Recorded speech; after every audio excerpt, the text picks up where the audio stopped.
رسول سلام علیکہ یا حبیب سلام علیکہ صلوات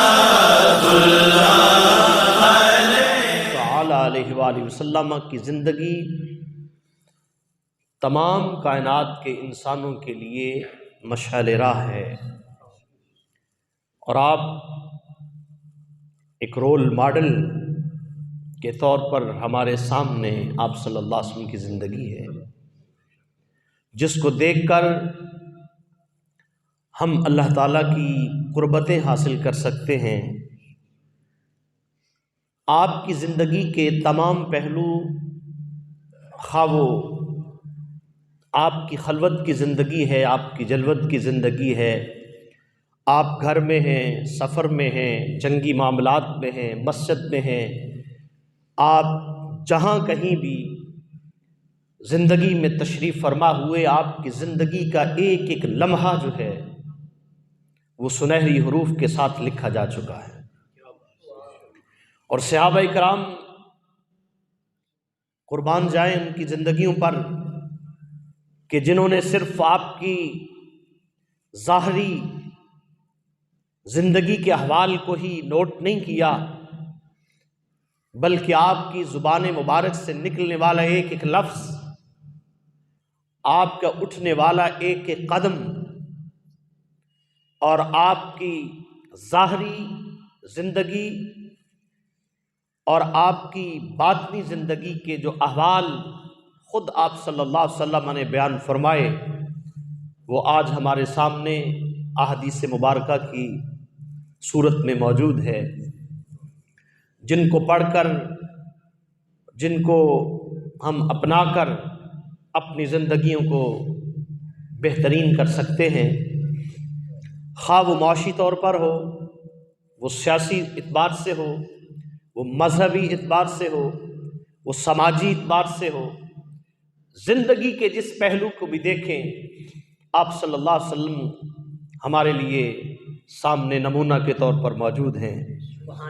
اور یہ ہماری امت مسلمہ کی بدقسمتی ہے کہ ہم نے آپ کی زندگی کو چھوڑ کر، آپ کے اسوہ حسنہ کو چھوڑ کر غیروں کی زندگیوں کو اپنا لیا، غیروں کو دیکھ کر اپنے حلیے تبدیل کر لیے، غیروں کو دیکھ کر اپنے لباس تبدیل کر لیے، غیروں کو دیکھ کر ہم نے اپنی یونیورسٹی اور کالجوں کا جو کلچر ہے اس کو تبدیل کر دیا، اپنا نصاب تبدیل کر دیا، جبکہ آپ نے ایک مکمل نصاب بھی دیا، آپ نے قرآن بھی دی، قرآن کی تعلیمات بھی عطا فرمائی، اور آپ نے احادیث مبارکہ کی صورت میں ہمیں بہت بڑا ایک ذخیرہ عطا فرمایا، لیکن ہم مسلمانوں نے اس تعلیم کو چھوڑ کر اغیار کی تعلیم کو جب اپنایا تو بس ہوا یہ کہ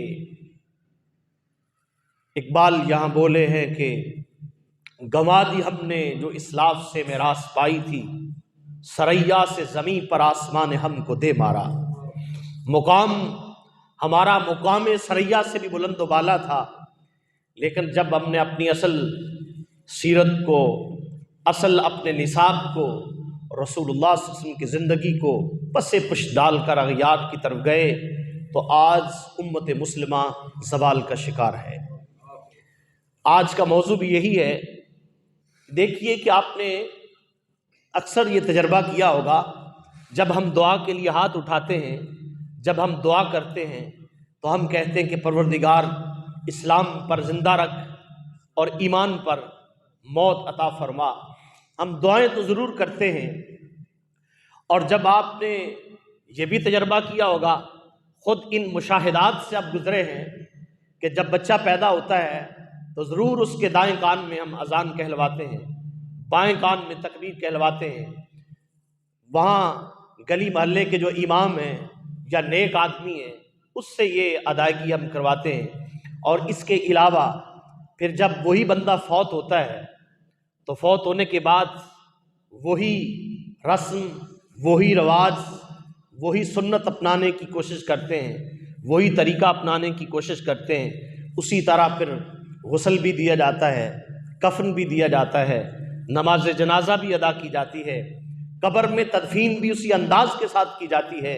اگر ہم یہ سوال اٹھائیں کہ جب پیدا ہوئے تھے تو تب بھی وہی کام کیا جو اسلام کے مطابق تھا، اور جب فوت ہوئے تو تب بھی وہی کام کیا جو اسلام کے مطابق تھا، کاش یہ خلا رہ گیا۔ زندگی کے 62-63 سال رہ گئے، یہ 50 60 70 سال کی زندگی رہ گئی، جس کے بعد اس دنیا کو چھوڑ کر اللہ کی بارگاہ میں جانا ہے۔ کاش کہ وہ بھی اسلام کے مطابق گزاری ہوتی تو آج دنیا میں انقلاب برپا ہوتا۔ آئیے آپ کو ایک دلچسپ بات بتاؤں، یہ ایک فلسفہ سمجھ لیجئے اور اس کو خدا تعالیٰ کی حکمت سمجھ لیجئے کہ جب بچہ پیدا ہوتا ہے نا، اس کے دائیں کان میں اذان پڑھی جاتی ہے، بائیں کان میں تکبیر کہی جاتی ہے، اور جب وہی بچہ بڑا ہو کر جوان ہوا، بڑھاپے کی زندگی گزار لی، یا عمر کے جس حصے میں بھی وہ فوت ہوا، تو اب نماز جنازہ کا اعلان ہوا ہے۔ نماز جنازہ کا اعلان ہو چکا، صفیں ترتیب دی جا چکی ہوتی ہیں، میت سامنے پڑی ہوتی ہے، امام صاحب سامنے موجود ہوتے ہیں، لیکن اذان نہیں ہوتی، تکبیر نہیں ہوتی۔ حالانکہ جماعت کے لیے کیا ہوتا ہے؟ پہلے اذان دی جاتی ہے، پھر جماعت کے لیے تکبیر کہی جاتی ہے۔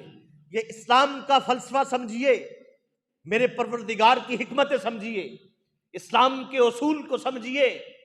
اسلام کہتا ہے کہ اذان ہو چکی ہے، تکبیر بھی ہو چکی ہے، یہ وقفہ تھا تیری زندگی کا۔ تو اگر سمجھتا کہ جب میں نماز کے لیے اذان دی جاتی ہے، اس کے بعد 15-20 منٹ کا مساجد میں وقفہ ہوتا ہے نا، 15-20 منٹ کا وقفہ دیا جاتا ہے، اذان اعلان ہے کہ نماز کا ٹائم ہو چکا ہے، لوگ جماعت کے لیے آتے ہیں، تکبیر ہوتی ہے تو امام صاحب اللہ اکبر کہہ دیتے ہیں۔ تو اب نماز جنازہ یہ ایسی نماز ہے جس کے لیے نہ اذان ہے نہ تکبیر ہے۔ سمجھنے والوں کو یہ سمجھایا جا چکا ہے، اس نماز کی اذان بھی ہو چکی ہے، اس جماعت کی تکبیر بھی تیرے کان میں کہی جا چکی ہے، بس اپنی نماز کی تیاری کر لے، اور وہ تیاری کا عرصہ 60-70 سال دیا ہے۔ اس کے بعد جب تیری نماز ہوگی تو نہ اذان ہوگی نہ تکبیر ہوگی، تجھے اٹھا کر قبر میں دفن کر دیا جائے گا، بس یہی زندگی ہے۔ کاش کہ اگر ہم اس زندگی کو رسول اللہ کے اصولوں کے مطابق اور آپ کے اسوہ حسنہ کے مطابق گزارتے تو آج امت مسلمہ کو، یہ صرف پاکستان کی بات نہیں، امت مسلمہ کو آج غیروں کے سامنے جولیاں پھیلا کر کھڑے ہونے کی ضرورت نہ ہوتی کہ ہمیں خیرات دو، ہمیں روٹی چاہیے، ہمارے نوجوانوں کو روزگار چاہیے، ہماری خواتین کو سر ڈھانپنے کے لیے کپڑا چاہیے، ہمارے پاس پیسہ نہیں ہے، ہم غریب ملک ہیں۔ پھر یہ وقت نہ آتا، میں یہ بات کرنا چاہوں گا، بات مناسب تو نہیں ہے لیکن کرنی بھی چاہیے۔ امت مسلمہ کی حالت یہ ہوئی ہے، انہی گستاخوں کے، انہی نافرمانوں کے، انہی یہودیوں کے، انہی عیسائیوں کے اترے ہوئے کپڑے 57 اسلامی ممالک میں بھیجے جاتے ہیں کہ یہ لو، یہ انگریز نے اب کوٹ اتار دیا ہے، اب سردیوں میں اسے افغانستان میں بھیج دیا جائے، اب اس نے یہ پینٹ شرٹ اتار دی ہے، اب اس کو نوجوان لنڈے کی صورت میں یہ اب وہ غریب مسلمان پہنیں گے، اسی کوٹ کے ساتھ، اسی پینٹ شرٹ کے ساتھ، اسی لباس کے ساتھ یہ میرے محبوب کی بارگاہ میں گستاخی کر رہا تھا، اسی کو اتارا ہے، اسی کی گٹھ باندھ کر غریب ممالک میں بھیج دی ہے۔ جہاں امت مسلمہ کا یہ حال ہو کہ انہی گستاخوں کے اترے ہوئے کپڑے ہم پہنیں گے، انہی کا لباس پہنا جائے گا اور انہی کی وضع و طرز اپنائی جائے گی، بتاؤ رب خوش ہو؟ یہ آج ہماری جو حالت ہے نا، یہ ذلت امیز حالت ہے مسلمانوں کی، اور اس کی وجہ کیا ہے؟ اور اس کی وجہ صرف اور صرف یہی ہے، صرف اور صرف یہی وجہ ہے کہ ہم نے اپنے نصاب کو، اپنے ہی تعلیم کو، اپنے ہی قرآن کو چھوڑ دیا ہے۔ اور دلچسپ بات بتاؤں، کہ آج وہ نوجوان جو ساری رات، وہ نوجوان جو پورا سال انگلش سامنے رکھ کر اس کی سٹوریاں انگریزوں کی، کبھی ابراہم لنکن کی صورت میں، کبھی ان کے سائنسدانوں کی، کبھی ان کے جو ایجادات کرنے والے ان کی سٹوریاں انگریزی کی صورت میں، وہ سارا سال رٹے لگاتا ہے. وہ جب ایم ایس سی تک پہنچ جاتا ہے، اس کی تنخواہ، جب وہ گورنمنٹ کی ملازمت حاصل کر لیتا ہے، اس کی تنخواہ لاکھوں میں ہوتی ہے.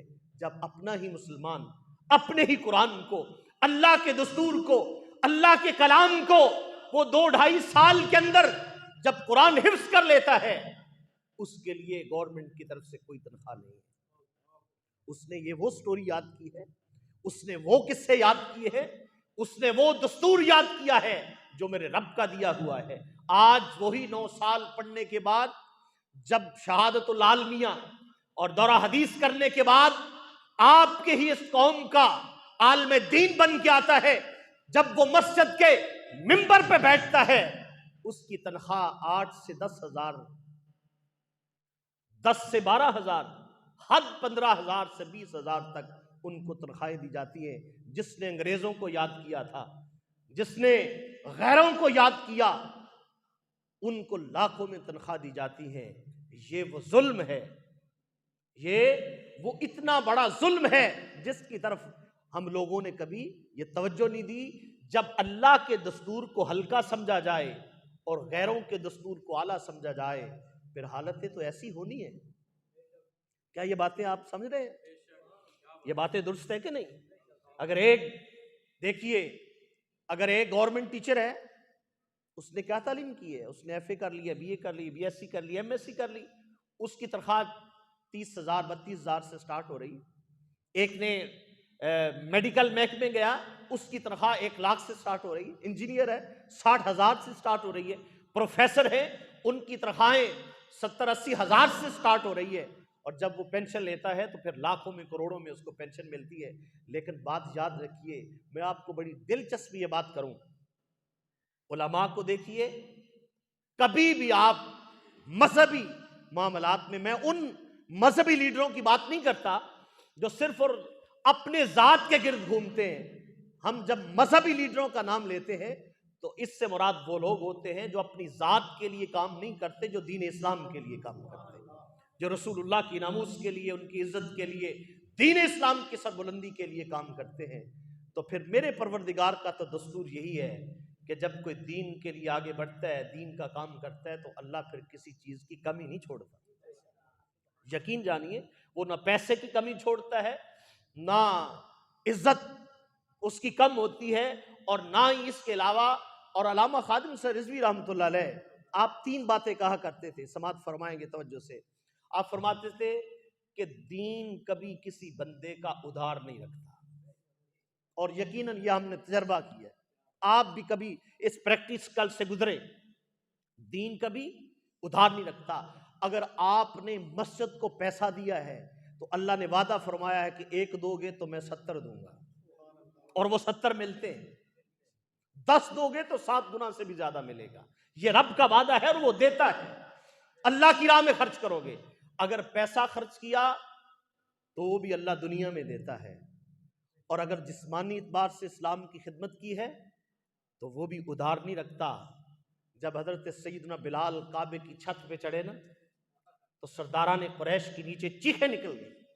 انہوں نے کہا یہ ہماری بکریاں چرانے والے غلام، اور یہ جن کو ہم نے گھروں میں کبھی داخل نہیں ہونے دیا، جس کو پاس بٹھا کر کبھی کھانا نہیں کھلایا تھا، آج یہ کعبے کی چھتوں پہ چڑھ گئے.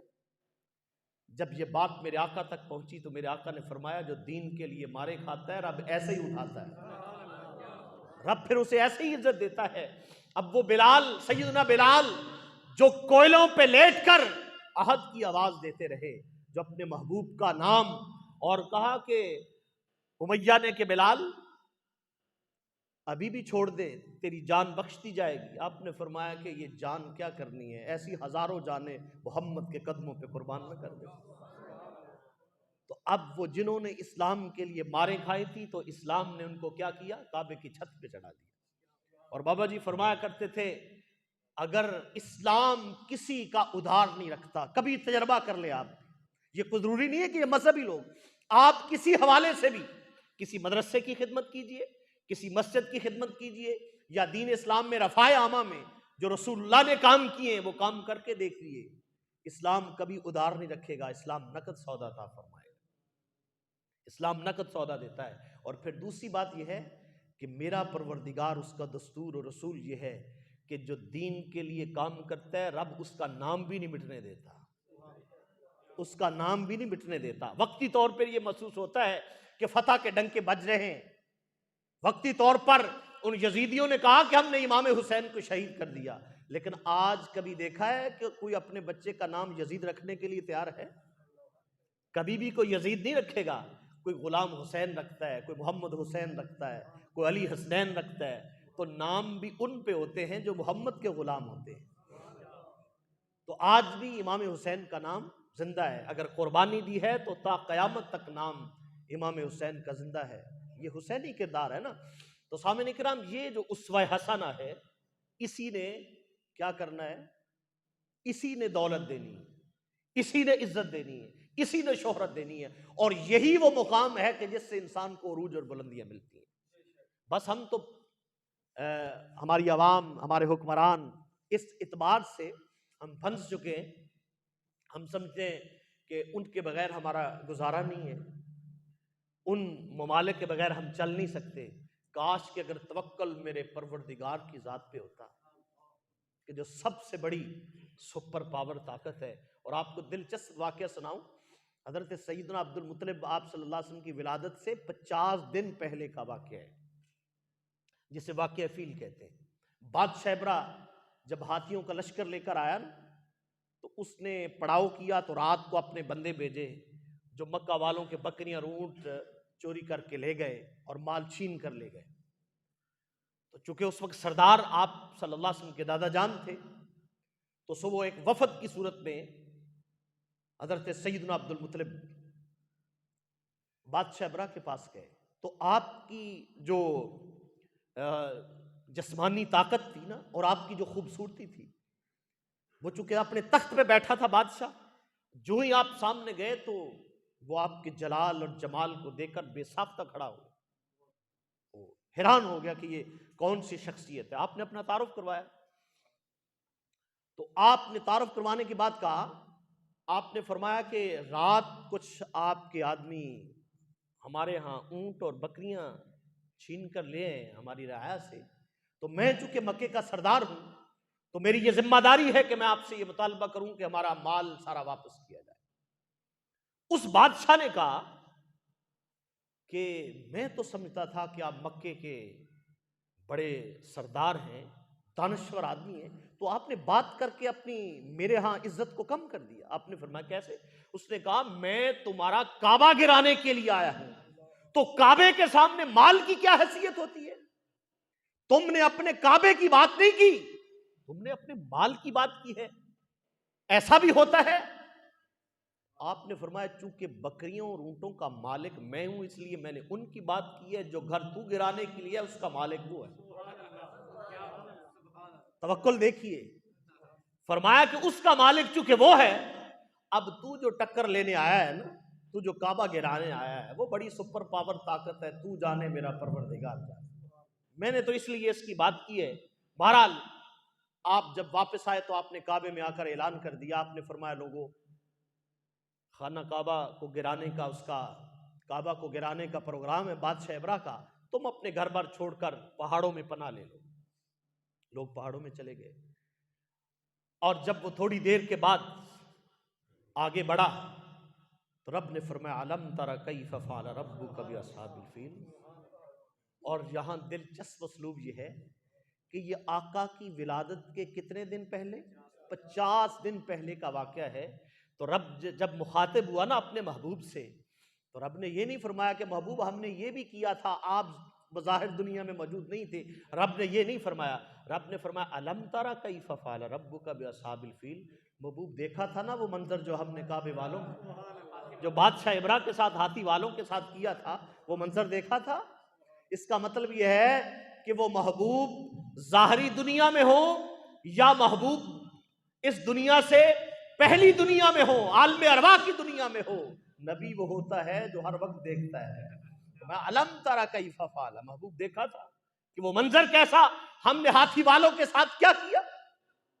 تو اب خالق کائنات نے اب یہ ہے کہ اگر سیدنا عبد المطلب رضی اللہ تعالیٰ عنہ کی جو زندگی ہے وہ بھی تو توکل تھا، وہ سامنے بھی اس وقت، یہ یاد رکھیں یہ جو روم اور ایران کی سلطنتیں تھی نا، یہ بھی اسی طرح کی سپر پاور طاقتیں تھی جس طرح آج امریکہ اور یورپ ہے، لیکن اس وقت اگر مسلمانوں نے ان کے ساتھ ٹکر لی ہے تو یاد رکھیے یہ تلواروں کی بنا پر نہیں، اسلحے کی بنا پر نہیں، تعداد زیادہ ہونے کے اعتبار سے نہیں ٹکر لی، بلکہ ایمان کی قوت سے ٹکر لی ہے۔ اور جب کوئی ایمان کی طاقت سے لڑتا ہے تو ایمان کی طاقت سے بڑھ کر کوئی طاقت نہیں ہوتی۔